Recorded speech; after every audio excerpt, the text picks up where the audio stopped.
14واں باب جنت کی بادشاہی میں داخلہ۔ ہم نے جہنم کی کھائی کو بہت اطمینان اور آرام سے عبور کیا تھا۔ اسے عبور کر کے میں نے پیچھے دیکھا تو دور دور تک روشنیوں کا ایک قافلہ تھا جو بلند آواز سے یہی دعا پڑھتے ہوئے ہمارے پیچھے چلا آ رہا تھا، جس کی روشنی جتنی زیادہ تیز تھی وہ اتنی ہی آسانی کے ساتھ اس کھائی کو عبور کر رہا تھا۔ سامنے افق پر گویا دروازے سے بنے ہوئے تھے جن سے جنت کا منظر صاف نظر آ رہا تھا۔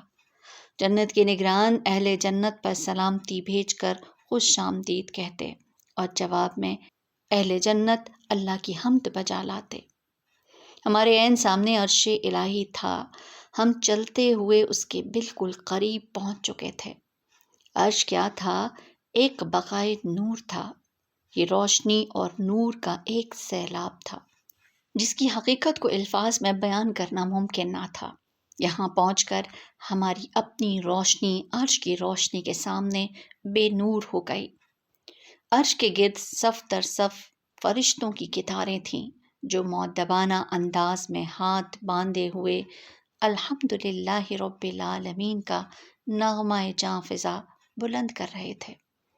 ہم بالکل قریب پہنچے تو میں نے دیکھا کہ فرشتوں نے اپنے بیچ سے جگہ چھوڑ رکھی ہے جس سے گزر کر لوگ قطار در قطار عرش کے نیچے داخل ہو رہے ہیں۔ ہم قریب پہنچے تو آواز آئی، میرے بندو تمہیں خوش آمدید، تم آج ختم نہ ہونے والی بادشاہی میں داخل ہو رہے ہو۔ اپنے رب کی سلامتی میں تم ہمیشہ کے لیے داخل ہو جاؤ۔ ہم فرشتوں سے گزر کر آگے بڑھے تو میں نے صالح کی طرف سوالیہ انداز میں دیکھا۔ اس نے وضاحت کرتے ہوئے کہا، جنت کا راستہ عرش کے نیچے سے ہو کر داہنے طرف مڑ کر آئے گا، مگر ہم عرش کے نیچے کیوں جا رہے ہیں؟ براہ راست سیدھی طرف مڑ جائیں۔ صالح ہنس کر بولا، تم ہر بات وقت سے پہلے سمجھنا چاہتے ہو۔ خیر، میں بتاتا ہوں۔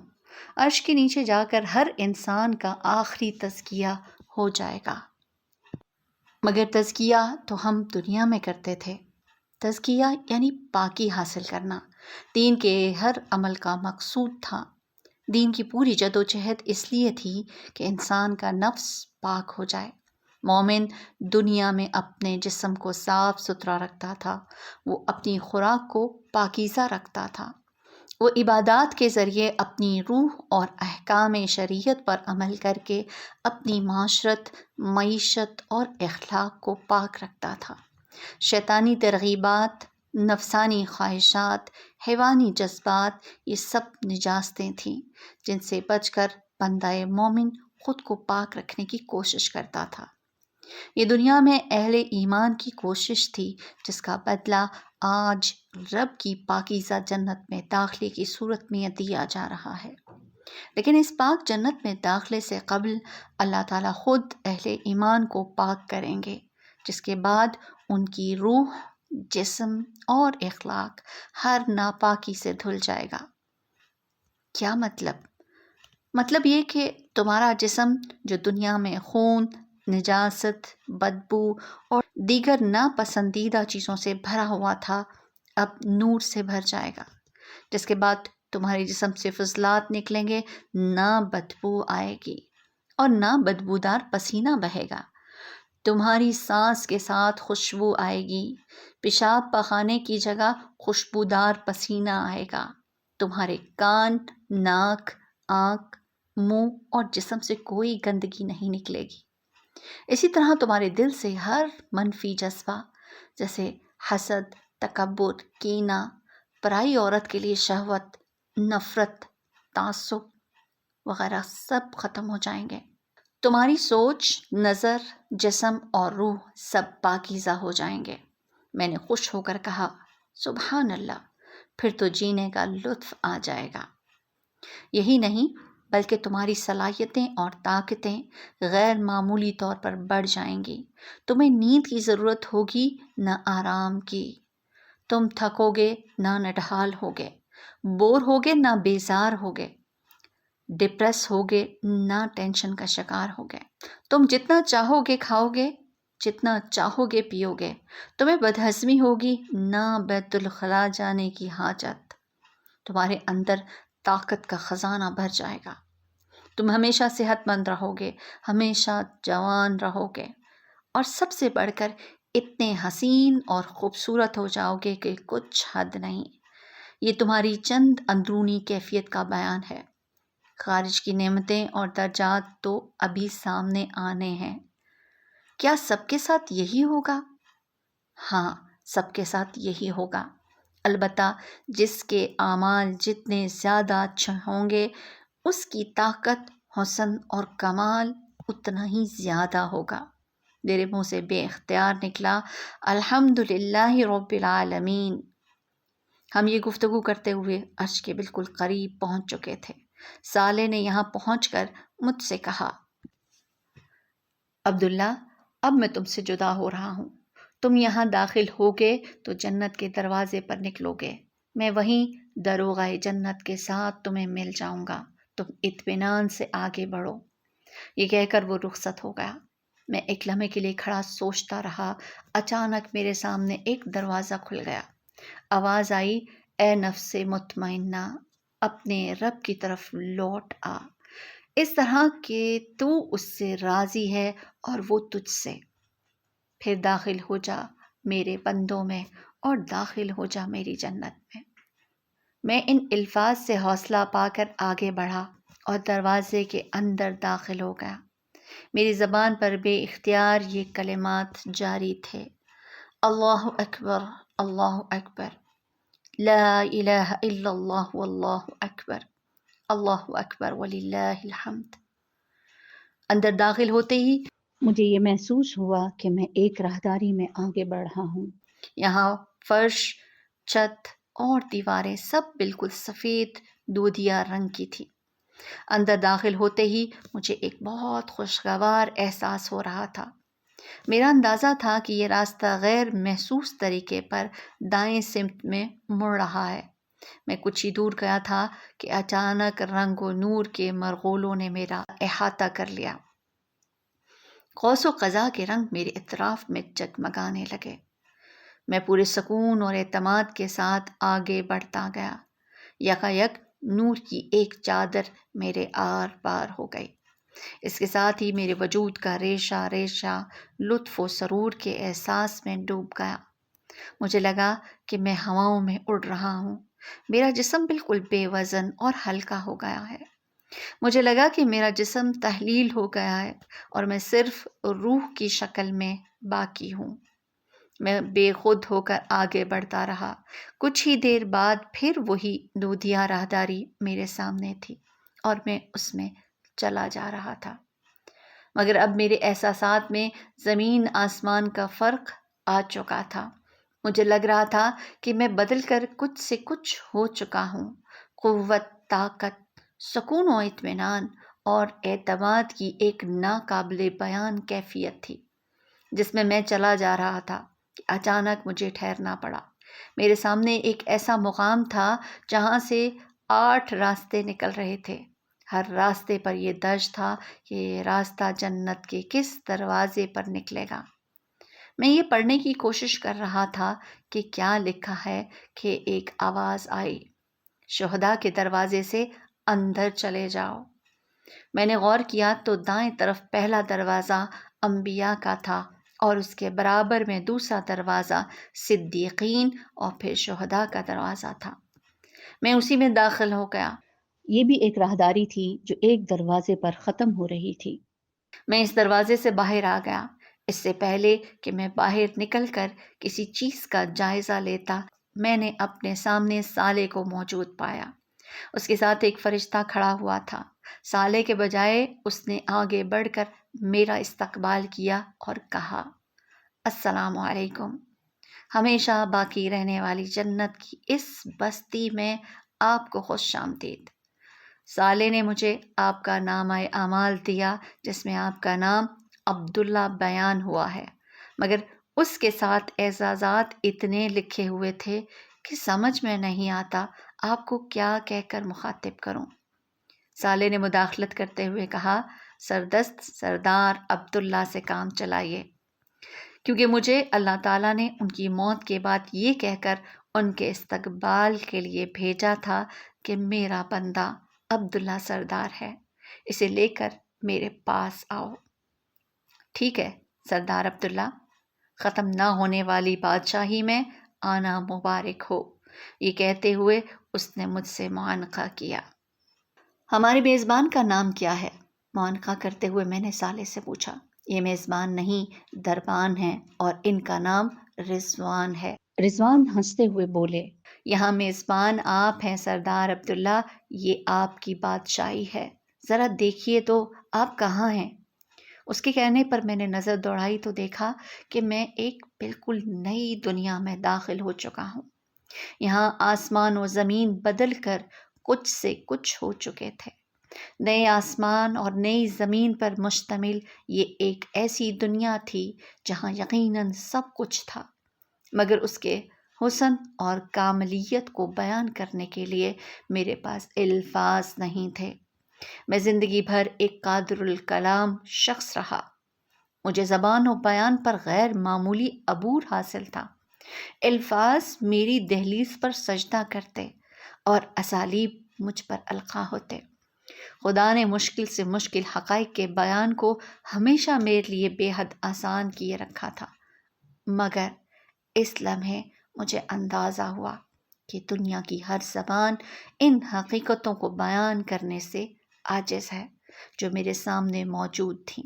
میں بالکل اسی کیفیت میں تھا جو پتھر کے زمانے کے کسی انسان پر صنعتی دور کے کسی جدید شہر میں اچانک آ کر طاری ہو سکتی تھی۔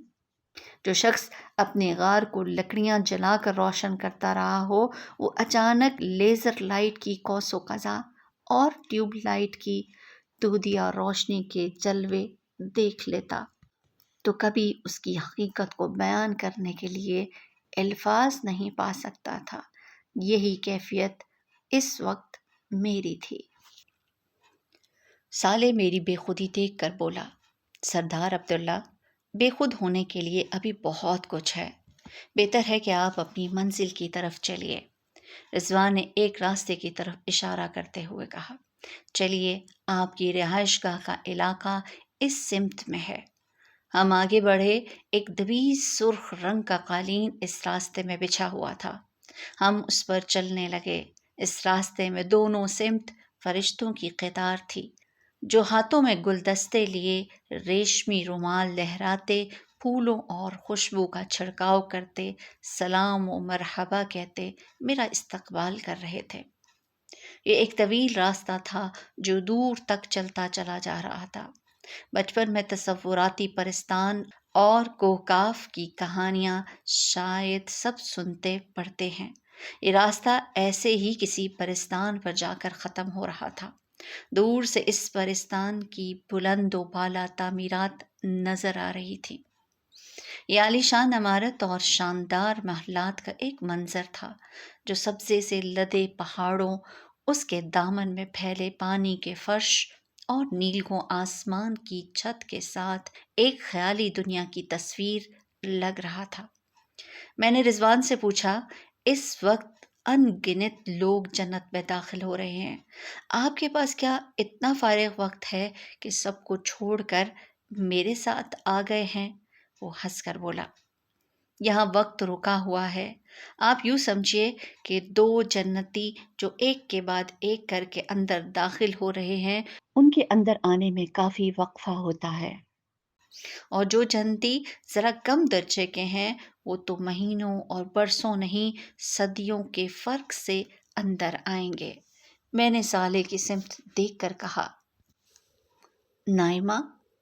میری بات کا جواب رضوان نے دیا، سردار عبداللہ، آپ تو بہت پہلے اندر آ گئے ہیں۔ آپ کی اہلیہ محترمہ نائمہ اور دیگر لوگ کچھ عرصے ہی میں یہاں آ جائیں گے، مگر اس وقت میں آپ کے کرنے کا یہاں بہت کام ہے۔ آپ کو اپنی جنت، اپنی اس دنیا، اس کی بادشاہی، یہاں کے خدام اور دیگر متعلقہ لوگوں سے واقفیت حاصل کرنی ہے۔ اچھا، یہاں اور کون ہے؟ دیکھیے، یہ آپ کے خدام میں سے چند نمایاں لوگ کھڑے ہیں۔ رضوان کی توجہ دلانے پر میں نے دیکھا کہ فرشتوں کے بعد قطار میں دونوں سمت ایسے لڑکے کھڑے تھے جو اپنی ٹین ایج کی ابتدا میں تھے۔ مجھے اندازہ ہو گیا کہ یہ غلمان ہیں اور یہی وہ لڑکے ہیں جن کے لیے قرآن نے موتیوں کی اصطلاح استعمال کی تھی۔ یہ واقعتاً ایسے ہی تھے، بلکہ شاید موتیوں سے بھی زیادہ صاف، شفاف اور چمکتے ہوئے۔ مجھے اندازہ ہوا کہ قرآن مجید نے جن حقائق کو بیان کرنے کی ذمہ داری اٹھائی تھی، انسانی زبانیں ان کے بیان کے لیے اسالیب، تشبیہات اور استعاروں کا کتنا مختصر سرمایہ اپنے اندر لیے ہوئے تھیں۔ آج جو حقائق سامنے تھے وہ بیان کرنے کے نہیں، صرف دیکھنے اور محسوس ہونے کی چیز تھے۔ یہ غلمان بھی ایک ایسی ہی حقیقت تھے۔ فرشتوں کی طرح غلمان بھی پرجوش انداز میں میرا استقبال کر رہے تھے۔ البتہ جیسے ہی میں ان کے قریب پہنچا، وہ گھٹنوں کے بل بیٹھ کر اپنا سر جھکا دیتے۔ یہ موتیوں کی ایک لڑی تھی جو میرے استقبال میں بچھی جا رہی تھی۔ قطار جب کافی طویل ہو گئی تو میں نے صالح سے کہا، بھائی، یہ نمایاں لوگ ہی اتنی تعداد میں ہیں تو کل خدام تعداد میں کتنے ہوں گے، اور اتنے لوگوں کا میں کیا کروں گا؟ صالح کے بجائے رضوان، جو اسرار جنت سے زیادہ واقف تھے، جواب دیا، آپ زمین سے آسمانوں تک پھیلی ہوئی ایک عظیم بادشاہی کے سربراہ ہیں۔ ان گنت کام ہیں جو آپ کو اس نئی زندگی میں اللہ تعالیٰ کی طرف سے تفویض کیے جائیں گے۔ آپ ان کاموں کے لیے ان خدام کا استعمال کریں گے۔ یہ آپ کی ذاتی خدمت سے لے کر آپ کی عظیم سلطنت کی بیوروکریسی اور انتظامیہ تک کے سارے فرائض سر انجام دیں گے۔ تو گویا جنت بھی یہ عیش و فراغت کی جگہ نہیں ہے، یہاں بھی کام کرنا ہوگا۔ میں نے ہنستے ہوئے تبصرہ کیا۔ آپ بے فکر رہیے، یہاں کام، مشقت نہیں، عیش ہوگا۔ باقی جس عیش و فراغت کو لوگ دنیا میں ڈھونڈتے ہیں، اس کی بھی یہاں کوئی کمی نہیں ہے۔ مگر یہ کام ہوگا کیا؟ میں تو یہ جانتا ہوں کہ آپ نے بادشاہی میں پیش آنے والے مسائل کے بغیر بادشاہی کرنی ہے۔ باقی اصل حقیقت تو صرف اللہ تعالیٰ جانتے ہیں، اور وہ دربار کے دن یہ ساری باتیں آپ کو براہ راست خود بتا دیں گے۔ ہم کچھ دور اور چلے تو صالح نے کہا، اب حوریں آ رہی ہیں۔ صالح کے اس جملے کے ساتھ ہی مجھے حوروں کے بارے میں اس کی وہ شاعرانہ تعریف یاد آ گئی جو اس نے میدان حشر میں کی تھی۔ میں اس وقت صالح کی باتوں کو مبالغہ سمجھا تھا۔ اب محسوس ہوا کہ اس کے بیان میں مبالغہ نہیں، کچھ کمی تھی۔ حقیقت اس سے کہیں زیادہ برتر تھی۔ ہم جیسے ہی ان کے قریب پہنچے تو غلمان کے برخلاف انہوں نے ایک مختلف کام کیا۔ وہ گھٹنوں کے بل بیٹھنے کے بجائے دو زانوں بیٹھیں اور کمر کو خم دے کر سر جھکا دیا۔ میں نے رک کر صالح سے پوچھا، یہ کیا کر رہی ہیں؟ یہ دیدہ و دل فراش راہ کر رہی ہیں، اس نے ہنستے ہوئے کہا۔ رضوان نے وضاحت کرتے ہوئے کہا، اصل میں انہوں نے آپ کے قدموں کو راحت بخشنے کے لیے اپنے بال فرش پر بچھائے ہیں، اسی لیے یہ اس طرح جھکی ہوئی ہیں۔ اس کے کہنے پر میں نے غور کیا کہ وہ اس طرح سر کو جھٹکا دے کر جھک رہی ہیں کہ دونوں سمت سے ان کے بال زمین پر بچھ کر ایک ریشمی فرش بناتے جا رہے ہیں۔ حسن کی یہ ادا میں نے زندگی میں پہلی دفعہ دیکھی تھی۔ میں پورے اعتماد اور وقار کے ساتھ مسکراتا ہوا آگے بڑھ رہا تھا۔ جب میرے قدموں نے ریشمی زلفوں سے بنے اس فرش کو چھوا تو سرور کی ایک لہر میری روح کے اندر تک تیرتی چلی گئی۔ مجھے پہلی دفعہ احساس ہوا کہ گرچہ میرے جسم پر انتہائی لطیف مخملی اور دیدہ زیب شاہی لباس تھا، لیکن میں نے جوتے نہیں پہن رکھے تھے۔ اس دوران میں رضوان نے مجھے ان حور و خدام کے متعلق مزید بتاتے ہوئے کہا، ان حور و غلمان کے ظاہر سے ان کے بارے میں کسی غلط فہمی کا شکار نہ ہوئیے گا۔ یہ لڑکے اور لڑکیاں انتہائی غیر معمولی قوتوں اور صلاحیتوں کے مالک ہیں۔ یہ لوگ آپ کے حکم پر زمین و آسمان ایک کر دینے کی صلاحیت رکھتے ہیں۔ یہ الگ بات ہے کہ یہ آپ سے اتنی محبت کرتے ہیں کہ آپ کے لیے جام شراب بھرنے کو بھی اپنی سعادت سمجھتے ہیں۔ اللہ تعالیٰ نے ان کو جو کچھ دیا ہے ابھی آپ کو اس کا معمولی سا اندازہ بھی نہیں ہے۔ میں رضوان کی بات کے جواب میں خاموش رہا۔ میرا دھیان احساس شکر گزاری کے ساتھ اس ہستی کے قدموں میں سجدہ ریز ہو گیا جس نے ایک فقیر اور بندہ عاجز کو بہت معمولی عمل کے بدلے میں اس عزت و سرفرازی سے نوازا تھا۔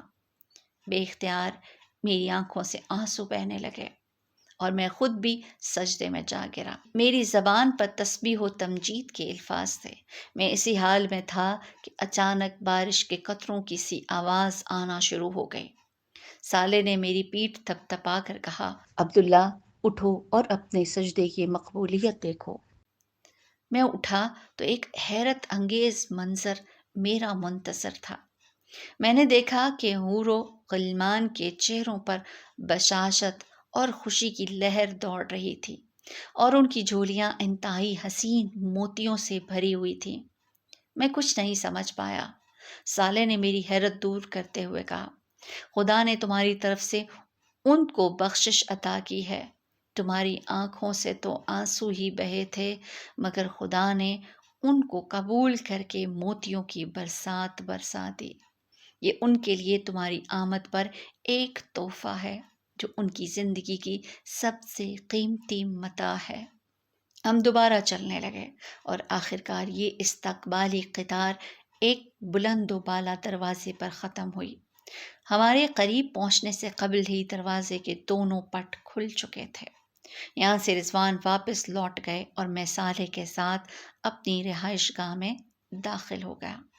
رہائش گاہ کا لفظ میں نے اس لیے کہا کہ کاٹیج، ہٹ، گھر، مکان، عمارت، بلڈنگ، بنگلہ، کوٹھی اور محل، قصر اور شہر جیسے تمام الفاظ میری اس رہائش گاہ کو بیان کرنے کے لیے قطعاً ناکافی تھے۔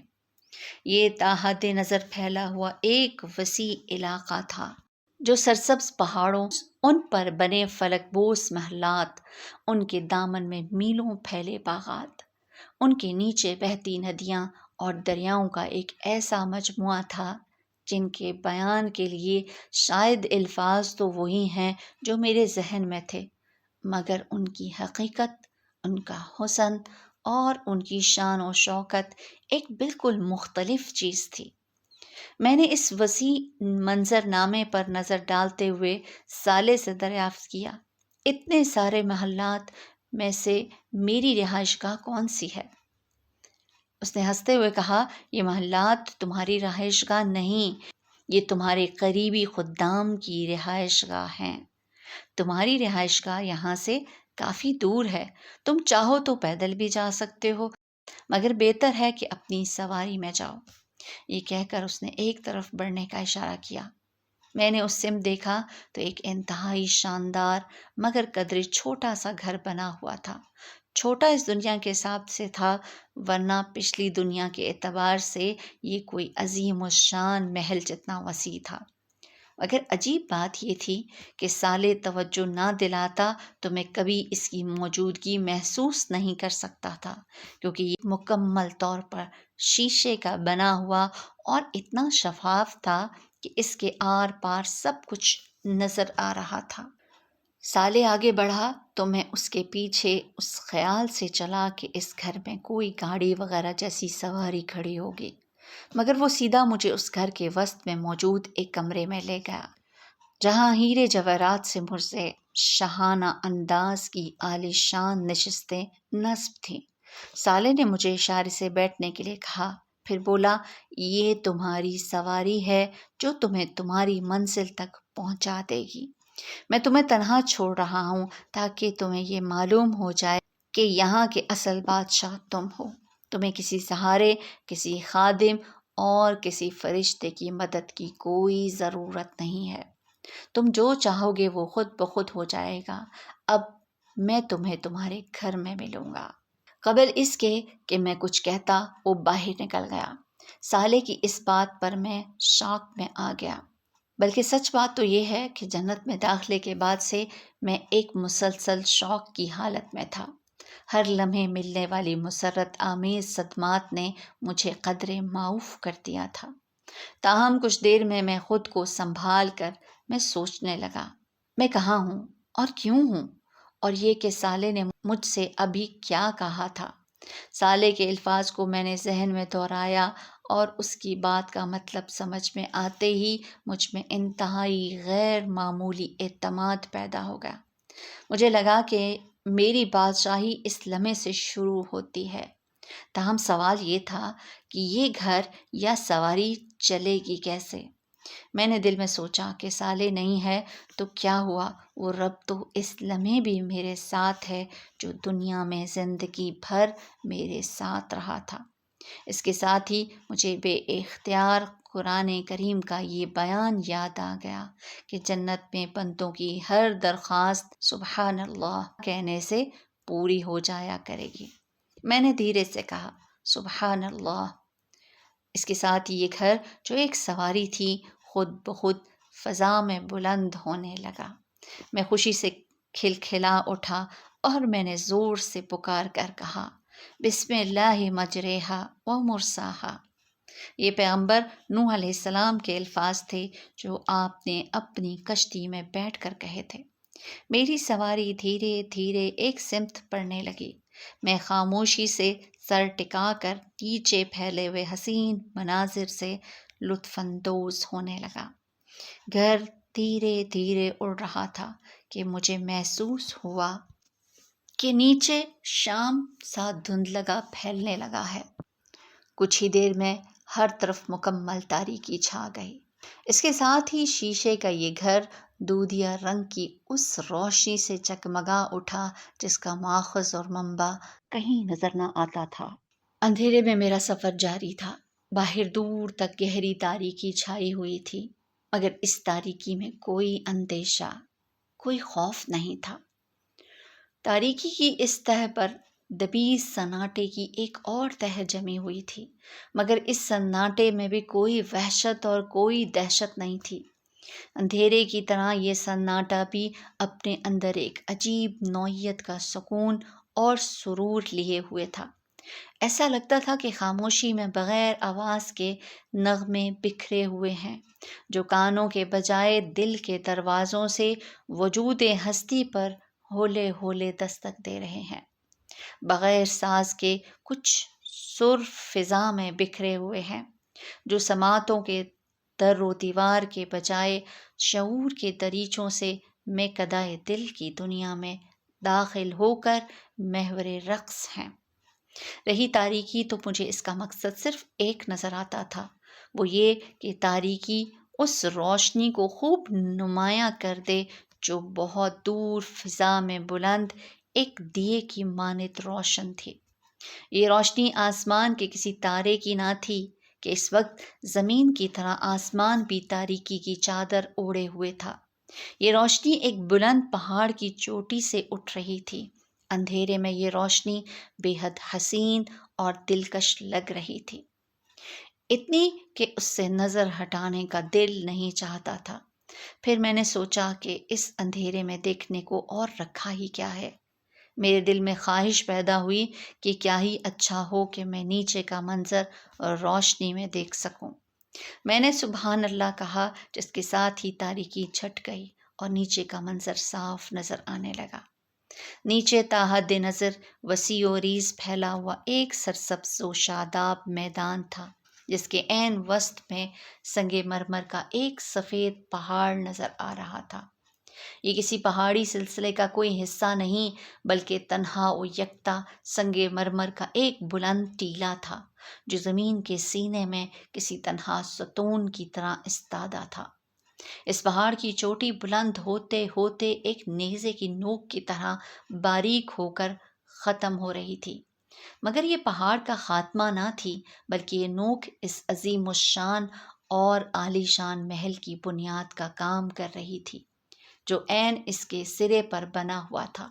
مجھے یہ منظر حقیقت سے زیادہ کسی مصور کے تخیل کا شاہکار محسوس ہو رہی تھی، اس لیے کہ میدانوں میں ایسے پہاڑ کی اتنی باریک چوٹی اور چوٹی کے سہارے کھڑے ایسے محل حقیقت میں نہیں موجود ہوا کرتے۔